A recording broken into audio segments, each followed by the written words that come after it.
Hello मेरे प्यारे student, मैं सी कुमार आप लोगों के बीच लेकर आया हूँ।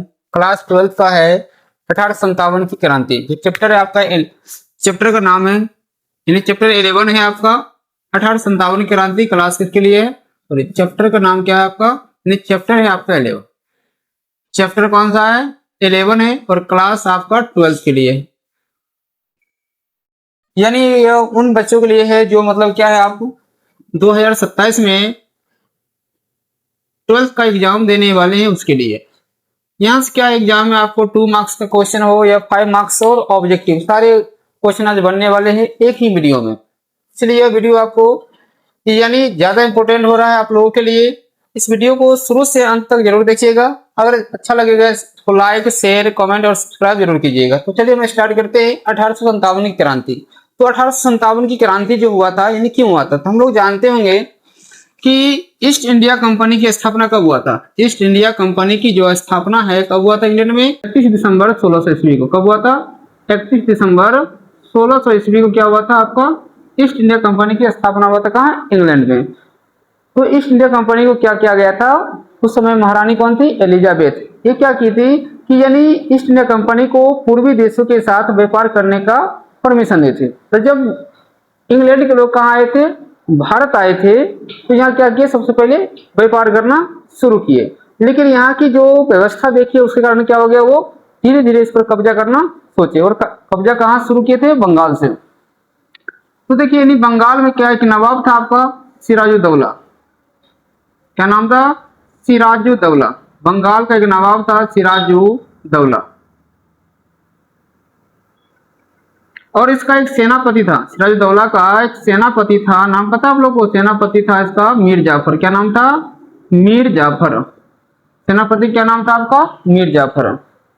यानी क्या है कि सिराजुद्दौला जो है यानी बहुत से अंग्रेजों को लगभग में 143 अंग्रेजों को 145 अंग्रेजों को लगभग में आसपास में एक काल कोठरी में बंद कर देता है। वो कहलाता है ब्लैक हॉल की घटना। यानी उसमें से लगभग में 121 व्यक्ति मर जाता है। लगभग में क्या होता है? 121 व्यक्ति क्या होता है? मर जाता है आपका। तो इसके बाद क्या होता है कि यानी सिराजुद्दौला यानी बंगाल के नवाब जो रहते हैं सिराजुद्दौला और अंग्रेज के बीच क्या होता है? युद्ध होता है। उसका नाम रखा गया था प्लासी का युद्ध। क्या होता है? प्लासी का युद्ध होता है। कब होता है प्लासी का युद्ध? 1757 में। कब होता है? 1757 में प्लासी का युद्ध होता है। इसमें क्या होता है? सिराजुद्दौला मारा जाता है क्योंकि मीर जाफर ने क्या कर दिया था? सिराजुद्दौला को धोखा दे दिया था, इसके कारण। इसके बाद मीर जाफर के बाद यानी मीर जाफर को क्या किया जाता है? बंगाल का नया नवाब बनाया जाता है जो क्या रहता है? अंग्रेज के हाथों का कठपुतली रहता है। इसके बाद मीर जाफर का एक दामाद था आपका मीर कासिम, उसे भी क्या किया जाता है? मीर जाफर को हटाकर फिर मीर कासिम को बंगाल का नवाब बनाया जाता है। उसके बाद मीर कासिम भी क्या करता है? अंग्रेज के जो विस्तार कर रहा था, अंग्रेज अपना क्षेत्र का विस्तार कर रहा है, उस पर रोक लगा देता है। जिस कारण क्या होता है? मीर कासिम को उससे भी युद्ध करना पड़ता है। तो देखिए क्या होता है? बक्सर का युद्ध होता है। कौन सा युद्ध होता है? बक्सर का युद्ध होता है आपका 1764 में।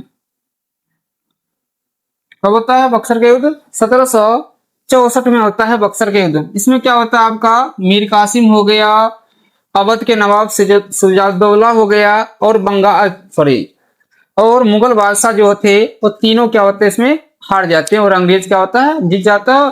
और पूरे भारत पर क्या होता है? नहीं आधा ये कह सकते हैं पूरे बंगाल पर क्या होता है? बक्सर युद्ध के बाद क्या होता है? अंग्रेज का प्रभुत्व हो जाता है। इसके बाद क्या है कि अंग्रेज जो है आपका शासन करता है, बहुत सा नियम लाता है। जैसे लॉर्ड वेलेस्ली जो है आपका सहायक संधि लाता है। लॉर्ड वेलेस्ली जो है, लॉर्ड वेलेस्ली के द्वारा कौन सी संधि लाया गया था? सहायक संधि लाया गया था। कौन सी संधि? सहायक संधि लाया गया था। और उसके बाद लॉर्ड डलहौजी के द्वारा लाया गया था हड़प नीति। लॉर्ड डलहौजी के द्वारा कौन सा नीति लाया गया था? हड़प नीति लाया गया था। लॉर्ड डलहौजी के द्वारा कौन सा नीति लाया गया था? हड़प नीति लाया गया था। यानी इसको डॉक्ट्राइन ऑफ लैप्स भी कहा जाता है। क्या कहा जाता है? डॉक्ट्राइन ऑफ लैप्स भी कहा जाता है। हड़प नीति को कहा जाता है। किसके द्वारा लाया गया था? डलहौजी। इसके द्वारा क्या था आपका? इस नीति में क्या था कि यानी कोई भी राजा का अगर संतान नहीं है तो राजा के मरने के बाद उसका सारा संपत्ति या उसका पूरा क्षेत्र किसके अधीन आ जाता था? अंग्रेज के अधीन आ जाता था। और राजा को मतलब क्या, अगर पुत्र नहीं है तो उसे दत्तक पुत्र अपनाने का, यानी पुत्र को गोद भी नहीं ले सकता हो, ये नियम था इसमें। और इस नीति के तहत सर्वप्रथम जो है आपका सतारा को अपने क्षेत्र में लिया गया था। सतारा जो क्षेत्र था इसको सर्वप्रथम क्या किया था, हड़प नीति के तहत ने क्या किया था, अंग्रेज ने अब अपने कब्जा में ले लिया था। इसके बाद देखिए 1857 की क्रांति जो हुआ था, अब हम 1857 की क्रांति देख रहे हैं। तो 1857 की क्रांति की शुरुआत जो हुआ था आपका 10 मई 1857 को हुआ था। कब हुआ था? 10 मई 1857 को 1857 की क्रांति की शुरुआत हुआ था। कहां से हुआ था? स्थान था मेरठ, उत्तर प्रदेश। यानी उसमें जो सैनिक जो भाग लिया था शुरुआत में क्या था आपका, 20वीं एनआई यानी नेटिव इन्फेंट्री। क्या कहते हैं एनआई का फुल फॉर्म क्या हो जाएगा? नेटिव इन्फेंट्री का जो सैनिक था छावनी का, उन्होंने क्या किए थे, भाग लिए थे। इसका प्रतीक चिन्ह क्या था आपका? कमल का फूल और चपाती। क्या था? कमल का फूल था और क्या था? प्रतीक चिन्ह चपाती था। अगर 1857 की क्रांति देखा जाए, इस समय ब्रिटेन का प्रधानमंत्री कौन थे? फार्मस्टन थे। कौन थे? फार्मस्टन थे। कौन? ब्रिटेन के प्रधानमंत्री। और ब्रिटेन की महारानी कौन थी आपकी? विक्टोरिया थी। महारानी कौन थी? विक्टोरिया। प्रथम विद्रोही कौन थे? यानी इसमें सर्वप्रथम विद्रोह करने वाला सेना जो है, सैनिक जो है कौन था आपका? मंगल पांडे। कौन था? मंगल पांडे जो है आपका कौन सा छावनी का सैनिक था? बैरकपुर। कहां था? बैरकपुर छावनी का सैनिक था। ये कहां पर था आपका? पश्चिम बंगाल में। ये क्या करता है आपको, जो नया बंदूक लाया था आपका अंग्रेज, उस बंदूक को उपयोग करने से क्या करता है? मना कर देता है। गवर्नर जनरल कौन थे उस समय? लॉर्ड कैनिंग थे। कौन थे? लॉर्ड कैनिंग थे गवर्नर जनरल। मुगल बादशाह कौन था 1857 क्रांति के समय? बहादुर शाह जफर था। कौन था? बहादुर शाह जफर था, या बहादुर शाह द्वितीय को भी कहा जाता है इसको। ये क्या थे? वीर थे। और इन्हें क्या होता है, जब 1857 क्रांति समाप्त होता है तो इन्हें रंगून भेज दिया जाता है। यानी बर्मा जो है, बर्मा में यानी म्यांमार में रंगून जेल में क्या होता है, इनको डाल दिया जाता है। कब? 1862 में, यानी 1857 क्रांति के बाद। और 1862 में ही इनकी मृत्यु हो जाती है। क्या होती है? 1862 में क्या होती है? इनकी मृत्यु हो जाती है। तत्कालिक कारण क्या था आपका 1857 क्रांति का? चर्बी वाला कारतूस, यानी गाय या सुअर की चर्बी वाला क्या था? कारतूस था। पुराना बंदूक का क्या नाम था? ब्राउन बैस। पुराना बंदूक का क्या नाम था? ब्राउन बैस। और नया बंदूक का नाम क्या था आपका? Enfield rifle. क्या नाम था? एनफील्ड राइफल नया बंदूक का नाम था। और इसमें यानी एनफील्ड राइफल का जो कारतूस था वो किससे बना हुआ था? उसको कहा जाता था, मतलब वो जो है गाय या सुअर के चर्बी से बना हुआ था। उसे दांत से, मतलब बंदूक में लोड करने से पहले क्या करना पड़ता था? दांत से नोचकर हटाना पड़ता था। जिसके कारण क्या है, हिंदू और मुस्लिमों ने क्या किया, अपने धर्म के प्रति यानी अपने धर्म के विरुद्ध इसको समझा और क्या किया? विद्रोह कर दिया था। देखो 1857 की क्रांति के कारण क्या क्या है? तो राजनीतिक कारण है, सामाजिक कारण है, धार्मिक कारण है, आर्थिक कारण है, सैनिक कारण है और तत्कालिक कारण है।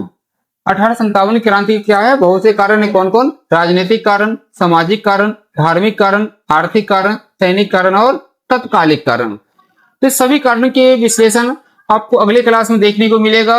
राजनीतिक, सामाजिक, धार्मिक, आर्थिक, सैनिक और तत्कालिक सभी कारण। अब आगे हम देखते हैं प्रथम विद्रोह करने वाले व्यक्ति कौन थे आपका? मंगल पांडे। तो मंगल पांडे के बारे में थोड़ा सा संक्षेप में देख लेते हैं। यानी ये क्या था आपका? प्रथम विद्रोही थे।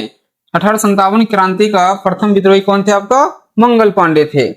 इन्होंने क्या किए थे? जो नया बंदूक था एनफील्ड राइफल उपयोग करने से क्या करते हैं? मना कर देते हैं। जब मना करते हैं तो अंग्रेज क्या करते हैं? इस पर दबाव डालते कि नहीं आपको उपयोग करना ही है।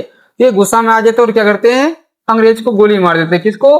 तो बाघ और ह्यूसन को क्या करते हैं? गोली मार देते हैं।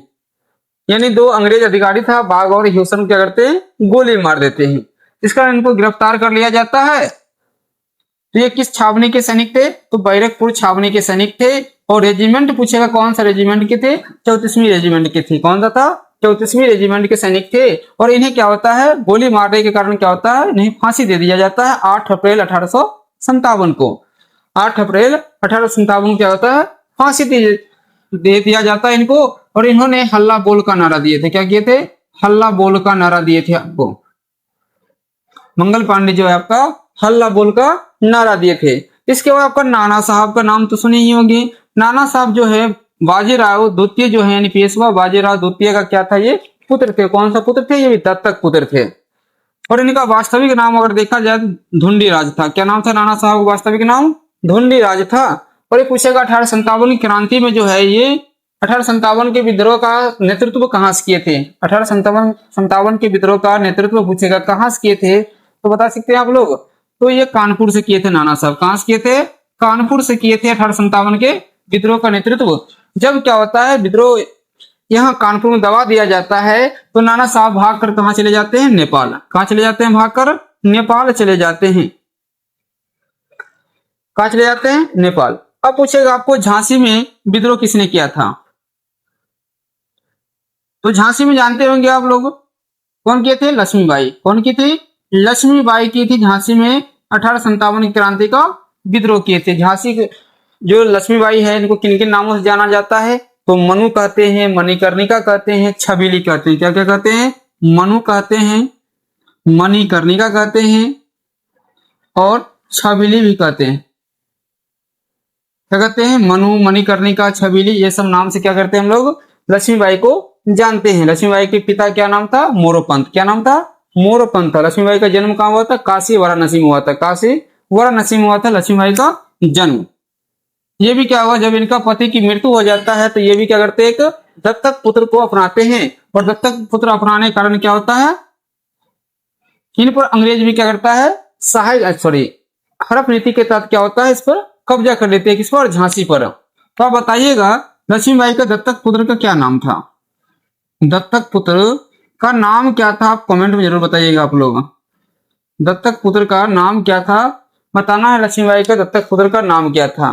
अब क्या है कि लक्ष्मीबाई जो है अंग्रेजों से लड़ते हुए वीर गति प्राप्त की थी। तो कहां प्राप्त की थी वीर गति? ये जो वीर गति प्राप्त की है आपका, वो ग्वालियर में। कहां प्राप्त की थी? ग्वालियर में ये वीर गति प्राप्त की थी आपका लक्ष्मीबाई। कहां प्राप्त की थी? ग्वालियर में क्या की थी? वीर गति प्राप्त की थी। कौन? लक्ष्मीबाई।